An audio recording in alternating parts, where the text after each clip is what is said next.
مباراة الأهلي وصن داونز اليوم، والقنوات الناقلة والتشكيل المتوقع والمعلق في إياب نصف نهائي دوري أبطال أفريقيا. لكن قبل ما نبدأ في أي تفاصيل ما تنسوش تدعمونا بلايك للفيديو واشترك في القناة لو أنت أول مرة تشوفنا. يفتح استاد القاهرة الدولي أبوابه لمباراة قوية ومثيرة بين الأهلي وصن داونز مساء اليوم، وذلك ضمن منافسات إياب نصف نهائي دوري أبطال أفريقيا 2025، حيث انتهت مباراة الذهاب في جنوب أفريقيا بالتعادل السلبي، ويسعى النادي الأهلي لتقديم مباراة قوية حتى يتمكن من الفوز والتأهل إلى النهائي. ومن ناحية تانية يسعى ميلودي صن داونز لمفاجأة الأهلي وحسم ورقة العبور للنهائي، لكن عليه القتال أمام بطل أفريقيا، حيث يدير المباراة تحكيميا الحكم الدولي الموريتاني دحام بيدا. قبل التشكيلة ما تنسوش تكتبوا لنا توقعاتكم لنتيجة المباراة في التعليقات.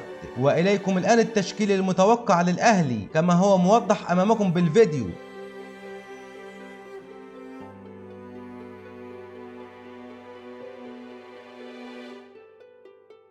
وتنقل المباراة على قناة بي ان سبورت اتش دي 1 بصوت المعلق عصام الشوالي، وتنطلق المباراة في تمام الساعة 5 مساء بتوقيت تونس والمغرب والجزائر، 6 مساء بتوقيت السودان وليبيا، 7 مساء بتوقيت مصر والسعودية والعراق وسوريا، 8 مساء بتوقيت الإمارات وسلطنة عمان. في النهاية ما تنسوش تدعمونا بلايك للفيديو واشترك في القناة لو انت أول مرة تشوفنا. شكرا لكم على المشاهدة واشوفكم على خير.